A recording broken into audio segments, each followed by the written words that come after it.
3 taon na rin ang nakakalipas simula ng unang beses kong mapuntahan ang lugar na ito. Ito ay dating lubak-lubak at mabato at medyo pahirapan ang pagdaan dito. Pero sa paglipas ng panahon, ito ay unti-unti na rin isinasaayos upang mapadali ang transportasyon ng mga lokal, pati na rin ng mga turistang dumadayo dito. Aba, oo nga, tama. Ito yung rough road dati. Kaya samahan ninyo akong maglakwatsa at muling balikan ang Kawa Falls upang masaksihan ang mga pagbabago ng ilang parte dito mula sa dating malubak at babato na ngayon ay ginawa ng simentado.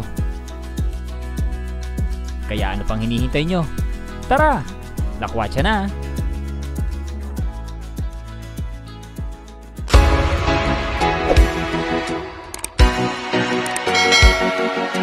Time check natin, 7:10 na ng umaga at nandito tayo ngayon sa Shell Boso-Boso dito sa Antipolo. Nag-breakfast muna tayo saglit bago natin umpisahan yung lakwatsa natin ngayong araw.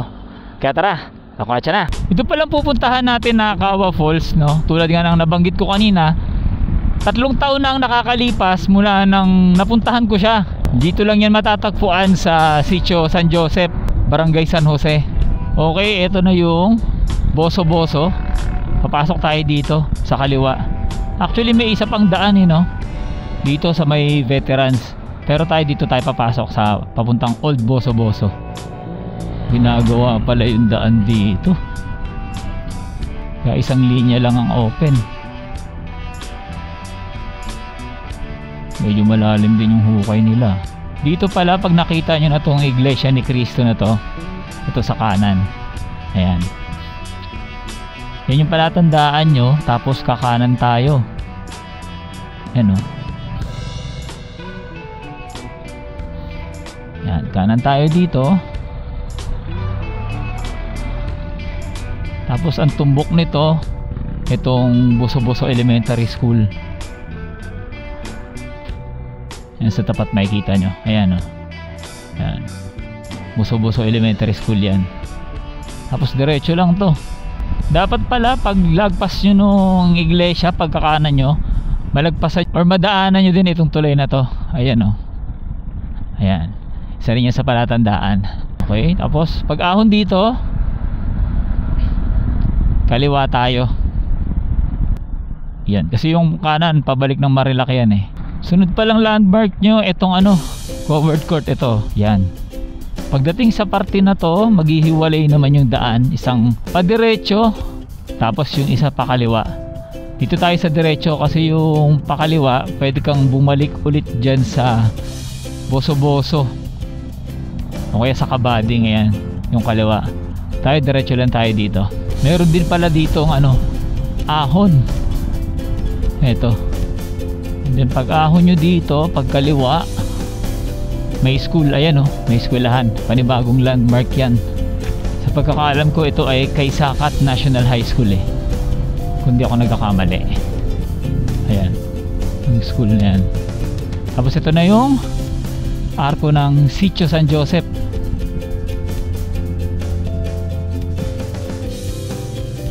Tapos ito, sementeryo to. Ayan, itong kaliwa. Paglagpas nyo din ng sementeryo, may isa pang tulay dito kayong madadaanan. Yan, ito. Ayan siya. Kailangan madaanan nyo to itong tulay na ito. Tapos dito sa harap, meron naman ditong isa pang eskwelahan, yung San Joseph Elementary School. Ito sa kaliwa. Ayan siya San Joseph Elementary School. Pag nakita nyo yan, kaliwa kayo. Kasi diretso rough road yan Okay, kaliwa lang. Yan, dire-diretso ulit. Sundan nyo lang tong sementadong daan. Paglagpas nyo rin dun sa San Joseph Elementary School, isa na namang tulay ang inyo ulit madadaanan. Ito na yung huling tulay. Ayan. Ito na yung huling tulay na madadaanan ninyo. Ito, ayan. Tapos sa ahon na kayo dito na ang bahagya. Pero ingat lang kasi dito sa kanan nandun nakalagay yung karatula nung mainit. Baka kasi malagpasan ninyo kapag nalibang kayo sa ahon eh. Dahan-dahan lang kayong aahon dito ha. Eto na oh, yung welcome to mainit. Ayun nakalagay oh, welcome to mainit. Yan, kakanan tayo ngayon dito. Kamusta na kaya yung itsura ng daan nila dito? Mahaba na kaya yung ano, sementadong daan? Kasi dito may putol yung semento eh. Ang ganda ng lugar no, daming puno. In fairness ha, malamig din dito. Kahit sa Manila eh meron ng heat index. Maayos pa din yung daan nila, wala pang nasisira. Unlike sa ibang parte papasok dito, may mga baku-baku na. Parang ito na yun ha. Aba oo nga, tama. Ito yung ano, rough road dati. Ito oh, sementado na siya. Kasi nung pumunta ako dito, malalaki yung bato dito. Talagang ano, hindi kakayanin ng ganitong klaseng ano, adventure scooter. Siyempre mga enduro kakayanin nila, tsaka mga mountain bike. Ayos, ang ganda na.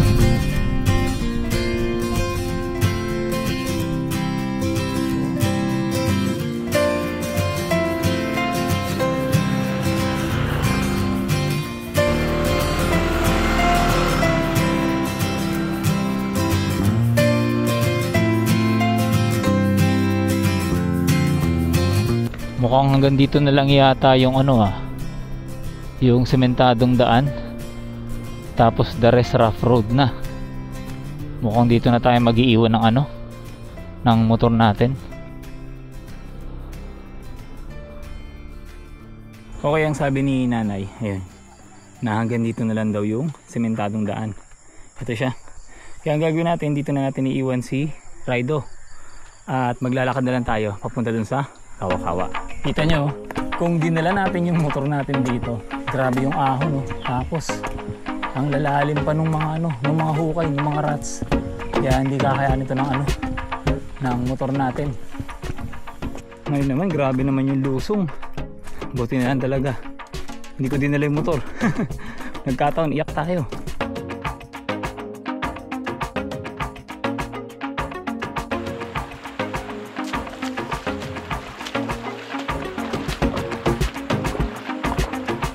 Meron na rin pala mga resort dito. Okay may mga liguan silang ginawa dun sa baba. Ito ang linaw ng tubig oh. Pwede kayong maligo dito. Kasi may mga isda pa oh. Ayos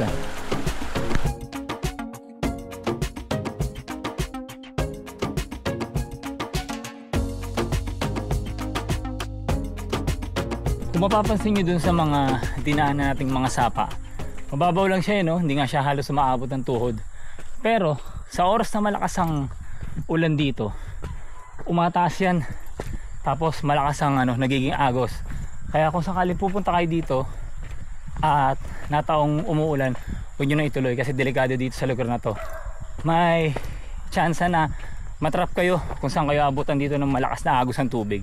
Sa ngayon gumagamit ako ng ano, GPX file. Ito yung GPX file ko 3 years ago nung pumunta ako dito. Kasi marami ng ano ngayon, salabat na daan dito sa area na to. Kaya mataas na yung chance ng ano, ligaw. Dito, ayan, medyo ano, okay yung daan no. Pero yun nga, bago ka makarating dito, katakot-takot naman na lubak. Tsaka ahon yung aabutin mo. Dito din oh, ang ganda ng spot. Walang tao. Pwede kayong maglublob dyan oh. Tapos may running water pa dun oh. Napakaganda. Ang dami na rin palang ano, taniman ng mais dito. Hanggang dito sa taas. Napakadaming mais. Ito na yung ano, bahay ni Nanay Adelpa, pero wala yatang tao. At the same time nakasalubong ko yung anak niya.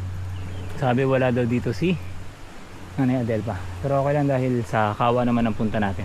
Dito lang sa ano, gilid ng bahay ni Nanay Adelpa yung ano, papunta sa Kawa. Uy, okay oh. Meron na rin silang ano dun sa taas oh. Cottage. Ayun oh. May cottage na sa taas, pati dun sa gilid. Ba okay ah. Dito din oh. Ito na yung ano, tinatawag nila na kawa-kawa. Kaya siya tinawag na kawa-kawa kasi nga yung part na to, tsaka yung part na to, para siyang mga kawa. Tapos ito rin yung sinasabi ko sa inyo, yung harang oh, yung nilagay nila. Kapitan pa natin. Dito din sa gilid oh, meron silang cottage. Pati dun naglagay na sila ng cottage.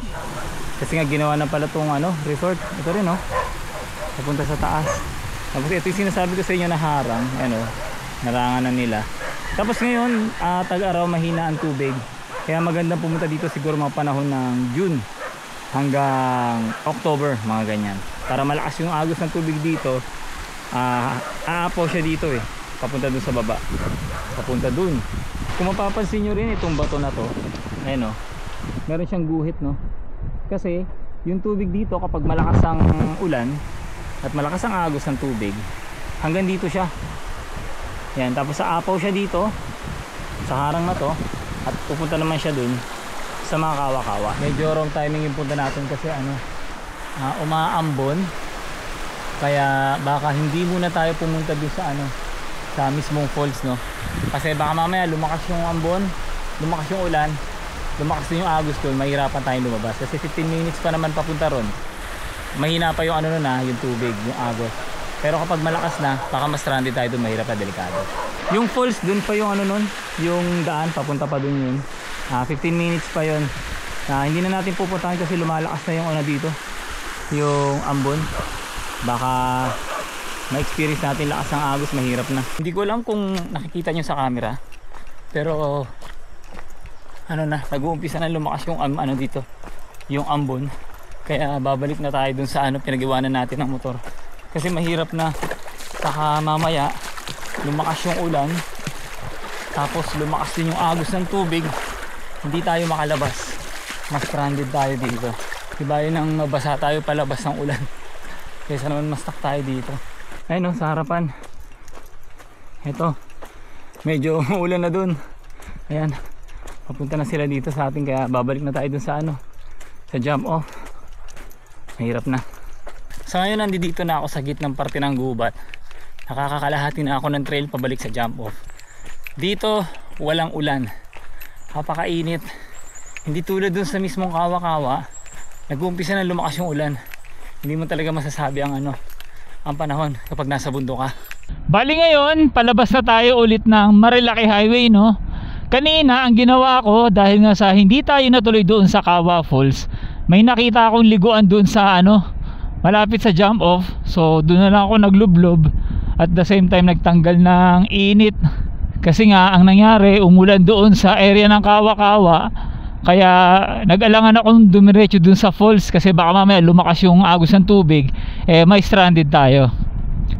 Shoutout pala kay Buddy Charles sa pagbibigay sa atin ng visa para muli nating mabalikan yung Kawa Falls matapos ang 3 taon, na matatagpuan naman dito sa Sitio San Joseph, Barangay San Jose, Antipolo City. Kaya hanggang dito na lang, at wag na wag kakalimutan na ang buhay ay masaya kapag may halong lakwatsa. Salamat!